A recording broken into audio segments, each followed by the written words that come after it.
প্লাস্টিকের পলির ভিতরে ডিম, দুধ আর চিনি ঢুকিয়ে এমন নাস্তা তৈরি করব যা খেয়ে হাজব্যান্ড আজ ফিদা হয়ে গেল। আজকের এই নাস্তা কিন্তু শুধু হাজব্যান্ডের জন্য না, বাচ্চারাও খুব পছন্দ করেছিল। সুপার শপের নাস্তাকে হার মানিয়ে ঘরেই তৈরি করে ফেলুন মাত্র 50 টাকা খরচ করে মজাদার এই নাস্তা। এই নাস্তা একবার তৈরি করলে সবাই খেয়ে কিন্তু আপনাকে অনেক বেশি প্রশংসা করবে, সেই সঙ্গে রেসিপিও জানতে চাইবে।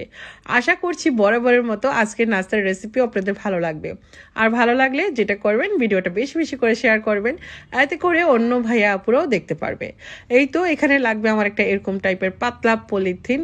আপনি চাইলে মোটা পলিথিনও নিতে পারেন। তো এখানে আমি যেটা করব, আমি একটু এভাবে করে রেডি করে নিলাম।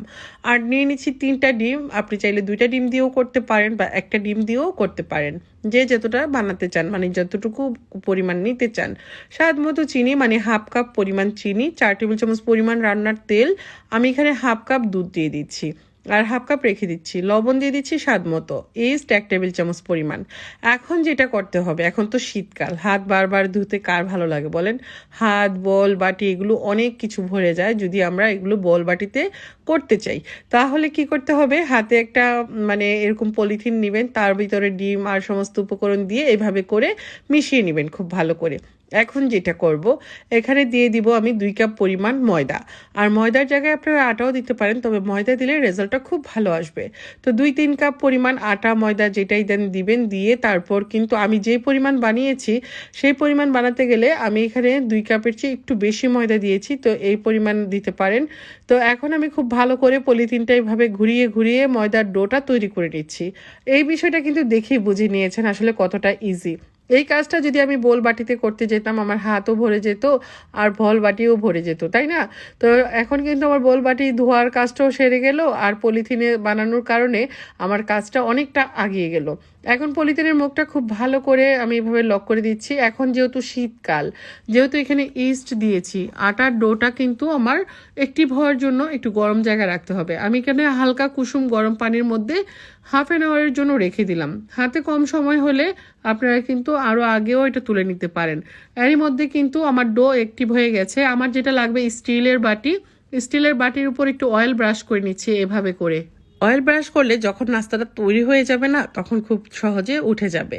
তো আশা করছি আজকের রেসিপি আপনাদের ভালো লাগছে। এখন যেটা করছি, এটা হয়তো দেখেই বুঝে নিয়েছেন, আমি এখন পলিথিনের একটা কোনা কেটে তারপর কিন্তু এখান থেকে কিছুটা ডো বাটিতে দিয়ে দিচ্ছি। পুরো বাটিটা ভরে দেবেন না, অর্ধেক বাটি ডো দিবেন। পুরো বাটি ভরে দিলে হবে কি, পড়ে যাবে। যখন এটা আমি বেক করব তখন কিন্তু এটা পড়ে যাবে, তাই এটা পুরো বাটি ভরে না দিয়ে উপর থেকে একটু কিশমিশ দিয়ে দিচ্ছি।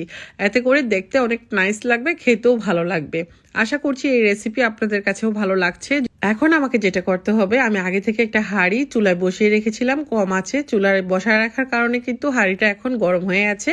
তার ভিতরে কিছু কাগজ দিয়ে দিলাম, আর এটা কাগজ থেরাপিতে যখন বেক করব তখন কিন্তু খুব সুন্দর একটা কালার আসবে। আশা করছি এই বিষয়গুলো আপনারা খেয়াল রাখবেন। উপর থেকে একটু দুধ আমি ব্রাশ করে দিচ্ছি, এই তো দেখে হয়তো বুঝতে পারছেন। দুধটা এভাবে দিলে কিন্তু খুব সুন্দর একটা কালার আসে। অবশ্যই এরকম আপনারা একটা সিলভারের পাতিল নেবেন। সিলভারের পাতিলে যখন কেক বা ব্রেড বেক করবেন তখন উপরের কালারটা খুব ভালো আসবে। তো এই কিছু টিপস অ্যান্ড ট্রিক্স যদি আপনারা ফলো করেন, তাহলে কিন্তু আপনারা আমার মতো এমন মজাদার নাস্তাগুলো খুব সুন্দর কালার দিয়ে বানিয়ে নিতে পারবেন। আশা করছি সমস্ত প্রসেস আপনারা দেখে নিয়েছেন এবং শিখে নিয়েছেন। যারা নতুন রাঁধুনি ব্যাচেলার ভাইরা আছেন, তাদের জন্য কিন্তু রান্নাটা খুব সহজ করে দেখানোর চেষ্টা করি। তো আমি জানি অনেকের বাসায় ওভেন থাকে না, সেই জন্য আমি চেষ্টা করি চুলায় সবসময় বেক করে আপনাদেরকে দেখাতে। দেখুন মাশাল্লাহ কতটা সুন্দর হয়েছে। এটা বেক করতে আমার সময় লেগেছে 30 মিনিটের মতো। 30 মিনিটের মধ্যে খুব সুন্দর করে কিন্তু বেক করা হয়ে গেছে, অনেক সুন্দর স্পঞ্জি, আর ভিতর থেকে কিন্তু খুব সফট হয়েছে।